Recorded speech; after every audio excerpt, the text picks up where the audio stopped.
दोस्तों, हमारी थाली का शाही स्वाद पनीर की डिश के बिना पूरा नहीं होता। लेकिन अगर आपको पता चले कि फायदा पहुंचाने वाले पनीर की जगह आपकी थाली में शरीर को गंभीर बीमारी पहुंचाने वाला पनीर परोसा गया है, तो आप खुद को ठगा महसूस जरूर करेंगे। करें भी क्यों ना, बात सही है। पैसा असली पनीर का दिया है और नकली पनीर खाया। इसके साथ सेहत के साथ खिलवाड़ भी हुआ।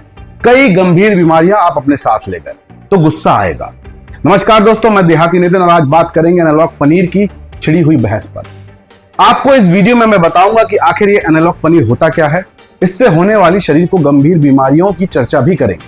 वहीं इसकी पहचान आप कैसे कर सकते हैं, ये बात भी आपको बताएंगे। साथ ही कैसे ये आपको गंभीर बीमारियों के करीब ले जाता है, साफ साफ बताऊंगा। तो सबसे पहले समझिए कि इसे खाने से किन चीजों का रिस्क जो है हमारे शरीर में बढ़ जाता है। मैं आपको बताऊं तो कई रिसर्च और दावे बताते हैं कि एनालॉग पनीर के अंदर खराब क्वालिटी का जो है वेजिटेबल ऑयल होता है, जो हमारे शरीर में अनहेल्दी फैट्स की मात्रा को बढ़ाता है, जिससे खराब कोलेस्ट्रॉल बढ़ने की और दिल की बीमारियों का खतरा जो है वो काफी गंभीर हो जाता है। वहीं इसमें मौजूद जो है इमल्सिफाइंग सॉल्ट्स और एडिटिव्स शरीर में सोडियम का लेवल बढ़ा देते हैं, जो हाई ब्लड प्रेशर के मरीजों के लिए काफी खतरनाक होता है। मतलब ये तो बहुत गंभीर समस्या है, क्योंकि अगर आप पहले से ही किसी बीमारी से जूझ रहे हैं और एनालॉग पनीर खा रहे हैं, तो ये और खतरनाक साबित हो सकता है। खासतौर पर दिल के मरीजों, हाई कोलेस्ट्रॉल और हाइपरटेंशन के मरीजों को इससे दूरी बनाकर रखनी चाहिए। वहीं बच्चों के लिए ये काफी नुकसानदेह साबित हो सकता है, सीधे सीधे उनके पाचन क्रिया पर असर डालता है।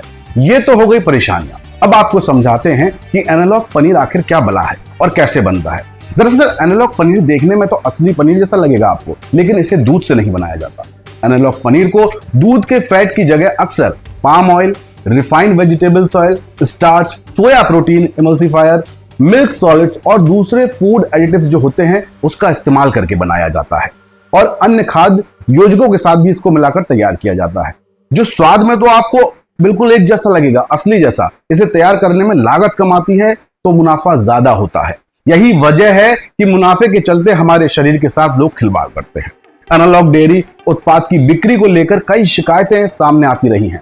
ग्राहकों के लिए डेयरी उत्पाद और एनालॉग डेयरी उत्पाद के बीच अंतर कर पाना बहुत मुश्किल हो गया था। कुछ मामलों में खाद्य सुरक्षा और लेबलिंग नियमों के पालन को लेकर भी गंभीर सवाल उठे थे।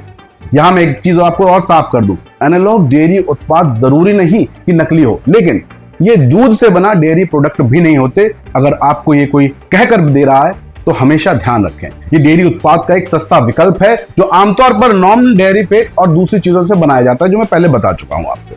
समस्या तब होती है जब इसे ग्राहकों को इनमें अंतर समझने में कोई फर्क समझ नहीं आता और डेयरी उत्पादों के तौर पर इसे बेचा जाता है। अब आती है आम उपभोक्ता इतने बड़े बाजार में इसकी पहचान कैसे करें। तो चलिए आपकी इस समस्या को भी दूर कर देते हैं। आपका करना बस ये है आपको कि पनीर खरीदते समय हमेशा लेबल चेक करें।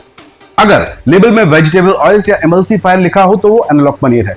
हालांकि अधिकतर लोग नहीं लिखते। एनालॉग पनीर की एक पहचान ये भी है कि वो आसानी से टूटता नहीं है। असली पनीर को दबाने पर वो आसानी से टूट जाता है, लेकिन एनालॉग पनीर रबर जैसा सख्त बना रहता है। साथ ही हमेशा अच्छे ब्रांड का पनीर खरीदें और खुला पनीर खरीदने से बचें। एक तरीका और भी है, वो मैं आपको बताता हूं। इसकी पहचान करने के लिए गर्म पानी से इसका टेस्ट किया जा सकता है। गर्म पानी में डालने पर असली पनीर जो होता है अपनी शेप में बनाए रखेगा और एनालॉग पनीर नरम होकर किनारों के हिस्सों से टिपटिपा टूट जाएगा या फिर चिपचिपा हो जाएगा। लेकिन इस बात का ध्यान रखें कि घर पर 100% सटीक पहचान नहीं हो सकती, वो लैब में ही होगी। हाल ही में food safety and standards authority of India ने गलत लेबलिंग और सेहत से जुड़े खतरों को देखते हुए एनालॉग पनीर और उससे बने उत्पादों पर बैन लगा दिया है। छत्तीसगढ़, महाराष्ट्र, मध्य प्रदेश, गुजरात एनालॉग पनीर के प्रोडक्शन की बिक्री पर पहले से ही डिस्ट्रीब्यूशन पर भी इसके रोक लगा चुके हैं। अब यूपी ने भी ये काम किया है, योगी आदित्यनाथ सरकार ने। उन्होंने कहा है कि दूध के उत्पाद दूध के ही बिकें। इन डेयरी प्रोडक्ट्स पर बैन लगा दिया उन्होंने। योगी सरकार ने कड़ा एक्शन लिया। घी, खोया, पनीर, एनालॉग डेयरी के जितने प्रोडक्ट्स हैं उन्हें बैन कर दिया। तो दोस्तों अब साफ हो गया होगा कि आप पनीर के नाम पर क्या खा रहे हैं और इसकी पहचान कैसे कर सकते हैं। बाकी रिपोर्ट पसंद आई हो तो चैनल को लाइक और सब्सक्राइब कर बढ़ाइए हमारी ताकत, क्योंकि हम उठाते हैं आपकी हक की आवाज। जय हिंद, जय भारत।